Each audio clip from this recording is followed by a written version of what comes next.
The NHS definition of capacity is the ability to use and understand information to make a decision and communicate any decision made.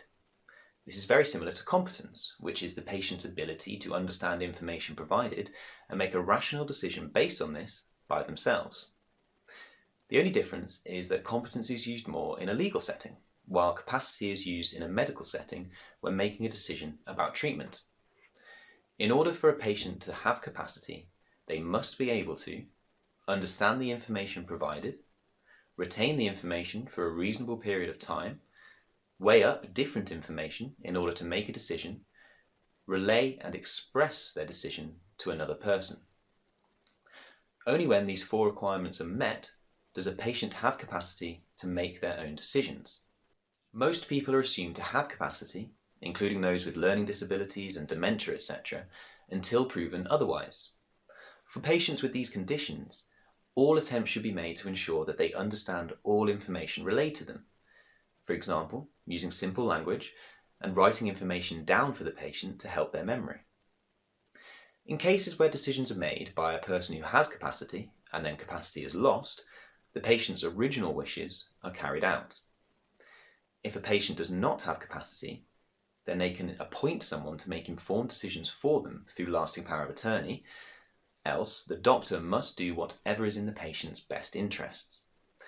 However, in cases where there is serious questioning or debate over the best interest of someone without capacity, then this can be referred to the Court of Protection for further ruling.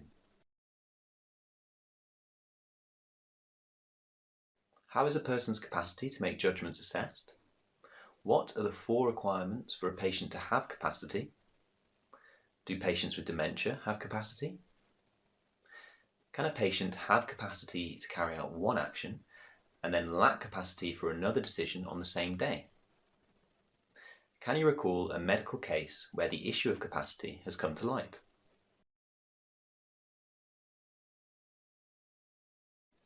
Questions that involve the concept of capacity are usually centered around a case. Therefore, it is important to carefully consider all of the information surrounding a case before making an informed decision. These questions are generally also centered on medical ethics, so be sure to include the four principles of medical ethics in your answer. All of the ethical principles are applicable here.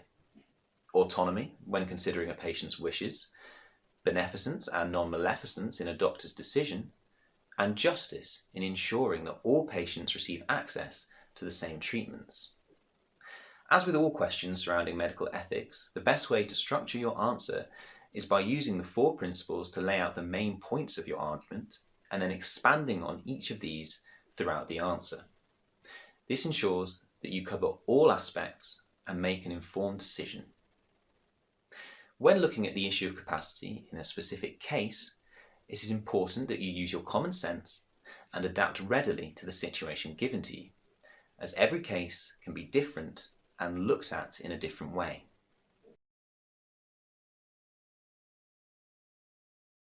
You can mention capacity in a given case in order to direct the conversation focus more on ethics if this is what you are comfortable with.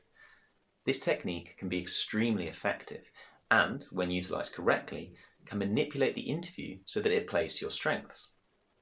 Direct questions can also be asked about capacity, but these will almost always be part of a medical or ethical case.